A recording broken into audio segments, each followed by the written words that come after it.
हार नहीं होती, बिन मेहनत के फुलवारी कभी गुलजार नहीं होती। जो शेर जिगर ना हो तो कभी ललकार नहीं होती, हीरे को तराशे बिन उसमें चमकार नहीं होती।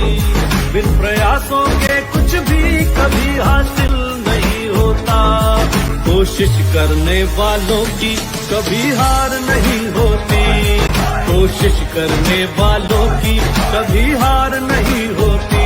गिरते हैं शहसवार मैदान जंग में, वो तिफल ही क्या गिरे जो घुटनों के बल चले। ओ इरादे बुलंद जो ना हो अगर, तो बतह फिर कैसे मिले। कायर की कभी भी दुनिया में जय जयकार नहीं होती, कोशिश करने वालों की कभी हार नहीं होती, कोशिश करने वालों की कभी हार नहीं होती।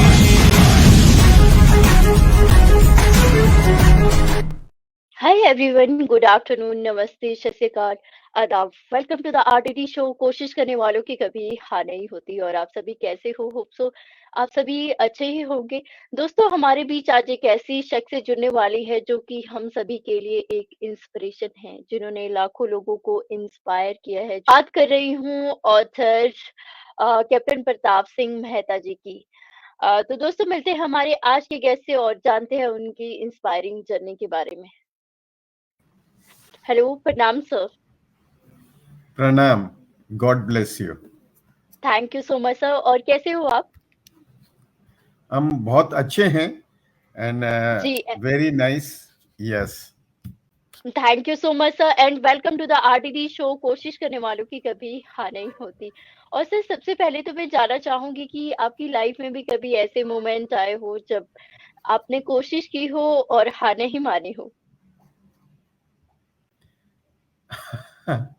it's very interesting question you asked, and uh, I think it's the story of 1969-70. I joined to become Indian Air Force to become a pilot, right? I flew for almost 9 months, and after 9 months of flying, और मुझे कहा गया भाई आप air force standard से fit नहीं हो, तो आपको अभी हम छुट्टी देते हैं, घर जाओ। लेकिन क्योंकि आप एकेडमिक्स में सब चीज़ों में अच्छे हो, तो हम आपको ऑल्टरनेट ऑफर देते हैं कि आप एयरफोर्स में नेविगेटर बन जाओ, एयरफोर्स में एडमिनिस्ट्रेटिव ब्रांच ज्वाइन कर लो, क्योंकि ऑलरेडी 9 महीने आपने एयरफोर्स में, और 12 महीने की करीब ट्रेनिंग होती है, या नहीं, हाँ, 1.5 साल की ट्रेनिंग होती है, उसमें से 9 महीने तो हमने कर लिए थे। जी, तो वो बोले कि आपको ये ऑफर देते हैं। हमने कहा नहीं, हमको अगर ज्वाइन करना है तो आपकी एयरफोर्स की जो बेस्ट ब्रांच है उसी में ज्वाइन करना है। And they said okay, thank you. और हम उस समय जोधपुर में थे, और वहाँ से उनसे धन्यवाद विदा लेकर अपने होम टाउन उदयपुर चले गए। बट देखिए, हमें पूरा कन्विक्शन था कि लोग ऐसे हम कोई अच्छा मौका जाने नहीं देंगे। लेकिन ये अच्छा मौका नहीं था हमारे लिए जो ऑफर आई थी। और हम एक बचपन से ही, या कहो 15 साल की उम्र से ही, हम योगा मेडिटेशन उसमें थे। तो I knew I had a very firm mind कि whatever is happening is for the good. So I went home, and after 3 days, I get a telegram from the Naval Headquarters or Ministry of Defense that you are selected for the Navy, and you have to report in 20 days.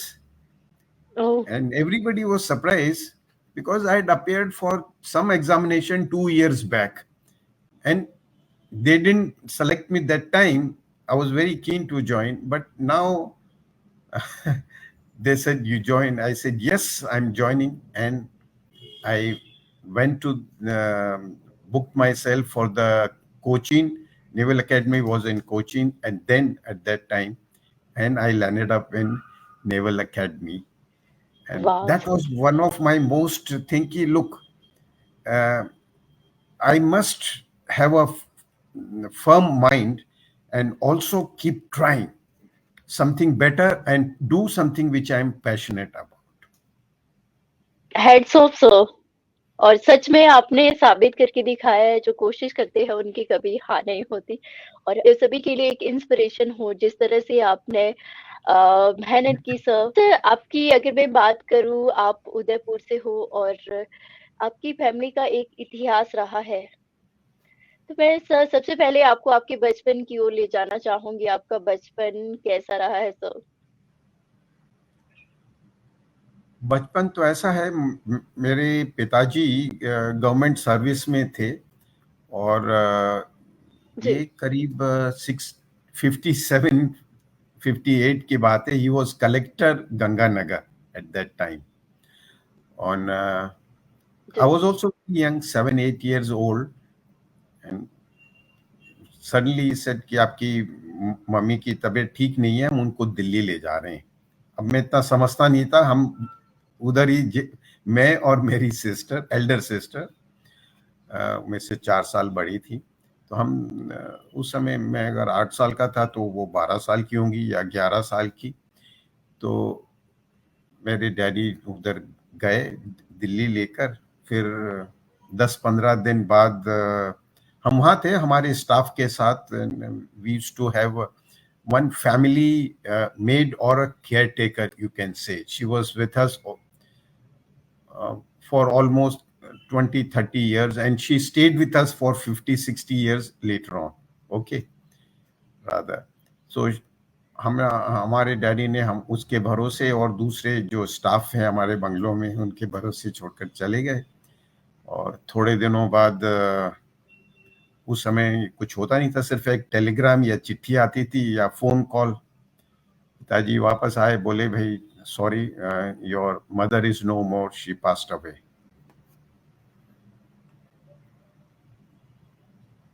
And that's how we both brothers and sisters. We had an elder brother also, and he was in Calcutta, and he was called, since he was elder, he was called to Delhi and be with them and all these things. He was almost 14 years elder to me, my elder brother.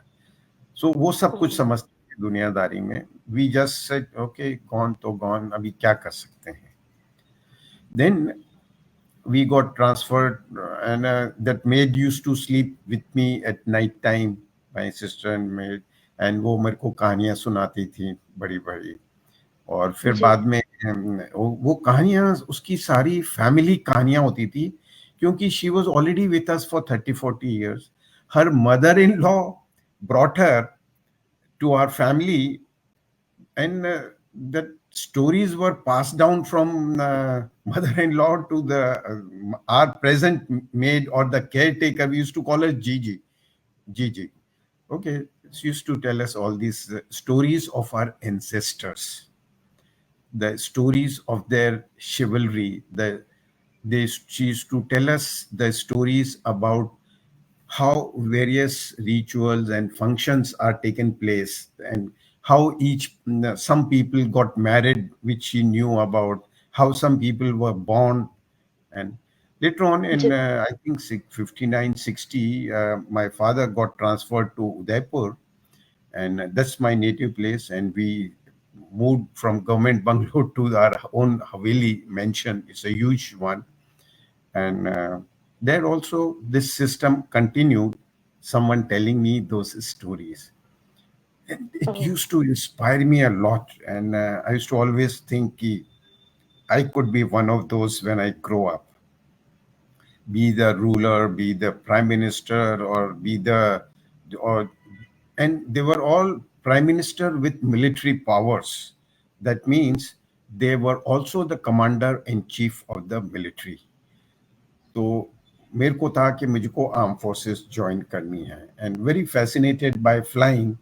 So when I went to the college, I during my college days in Jaipur, and I started flying with the NCC.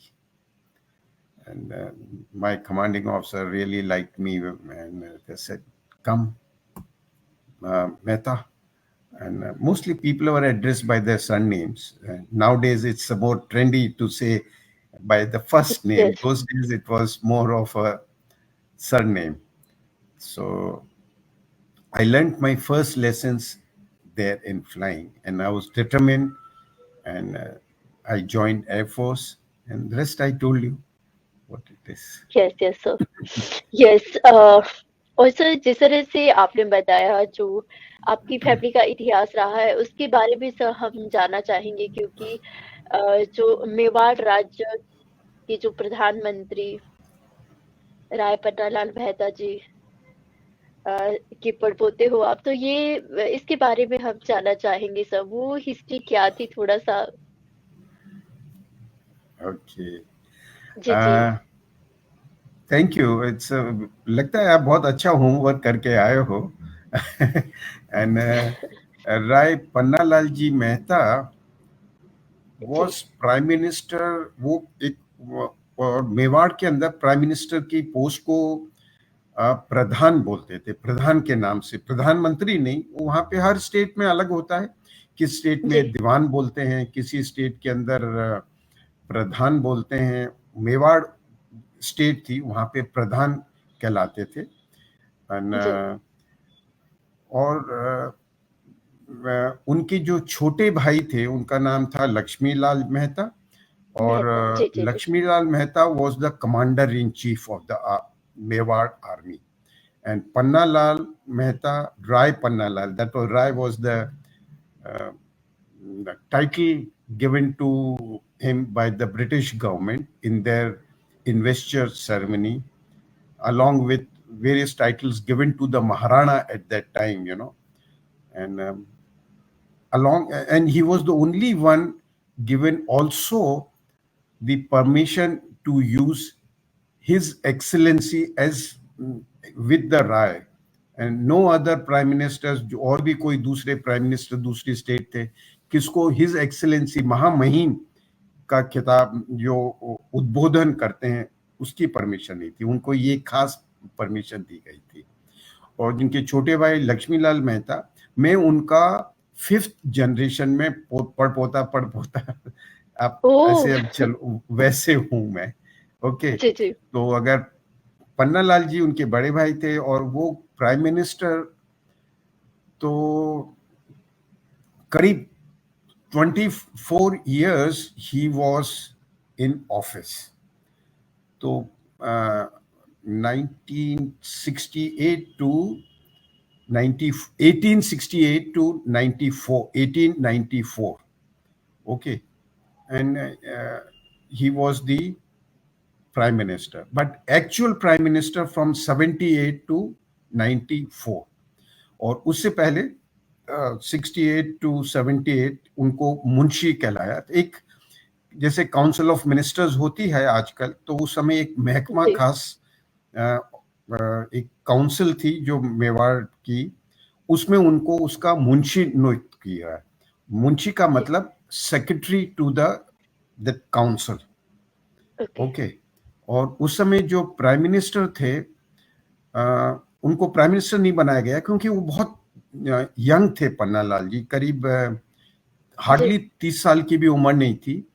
तो और उनके uncle थे, वो prime minister थे, but वो ठीक नहीं चल रहा था, तो उन्होंने अंकल को तो प्राइम मिनिस्टर रहने दिया, लेकिन जो भी प्राइम मिनिस्टर के पावर्स होते हैं वो पहली बार मुंशी को ट्रांसफर किए गए। मतलब उनके पास ये पावर था कि कैसे स्टेट का रीऑर्गेनाइजेशन होना चाहिए, कैसे स्टेट का डेवलपमेंट होना चाहिए। तो वो एज अ मुंशी के रूप में रहे। वो बड़ा इंटरेस्टिंग चीज है। और उन्होंने मुंशी से प्रधान तक 4 महाराणा, उदयपुर के राजा को महाराणा का खिताब मिला हुआ था, महाराजा नहीं। जयपुर, जी बीकानेर, जोधपुर, उनके राजाओं को महाराजा का खिताब था। उदयपुर के राजा को महाराणा का खिताब था। तो उन्होंने 4 महाराणाओं की सेवा करी थी। ग्रेट सर और सच में हमारा सौभाग्य है उनके बारे में जानने का और जो इतिहास रहा है, क्योंकि इतिहास की अगर मैं बात करूँ सर, तो आज की जनरेशन को इतिहास के बारे में पता नहीं है, स्पेशली अगर हम बात करें।